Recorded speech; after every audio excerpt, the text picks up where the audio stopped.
In Breath of the Wild, there are many mysteries that are introduced into the game. A lot of questions are brought, and while Tears of the Kingdom answered the main one that everyone wanted to know about, there are still others that are left vague. The horned statue is one such mystery that was not solved.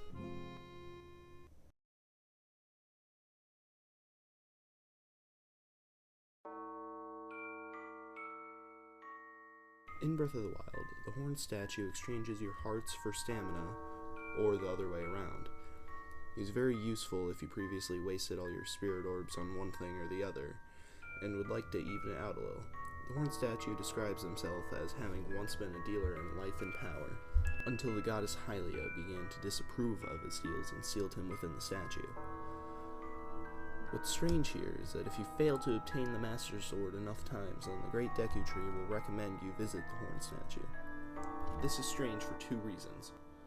One, why would the Deku Tree know about the horned statue? And two, why would he recommend that you pay him a visit? If he was supposedly evil enough to be sealed away by the goddess Hylia, then it's strange that the Great Deku Tree would recommend that you talk to him. Well, first, let's look at the horned statue's behavior. The horned statue messes with you a little bit. He takes your heart container and makes you think that he tricks you. But he's still willing to give it back and continue to do trading with you. If this statue was truly evil, he could have taken all your heart containers right there. But he doesn't.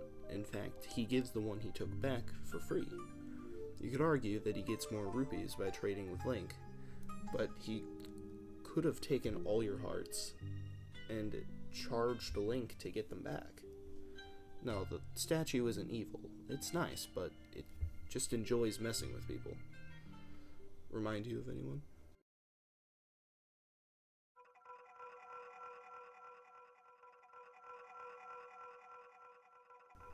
In Majora's Mask, a lot of side quests consist of cleaning up the Skull Kid's mess. In this game, the Skull Kid is possessed by Majora's Mask and causes a lot of trouble around town. Now, if the Skull Kid is the horned statue, then that would explain why the Great Deku Tree knows about it. As a Skull Kid, he would reside in the Lost Woods, and the Great Deku Tree would know about his disappearance. This could also explain why the statue is so surprised you can hear him, similar to how Koroks are surprised that you can see them. This seems to be a trait that residents of the Lost Woods share, and it makes sense that the horned statue would share it if he truly is the Skull Kid. Skull Kid became friends with Link in Ocarina of Time, and seems to honor that friendship in Majora's Mask, after he's freed from Majora. And even in Twilight Princess, he seems to recognize the hero's spirit, as he guides the hero of Twilight to the Temple of Time. Twilight Princess is another good example of Skull Kid trying to help, but still being somewhat harmful. Despite the harm that he has caused, the Great Deku Tree and even the goddess Hylia seem to understand that he still only intends to help. The Great Deku Tree recommends that you visit him, and the goddess Hylia doesn't completely block him off from people. He is still trapped within the statue, but a limited few are still able to hear him, and he's still able to help anyone who really needs it.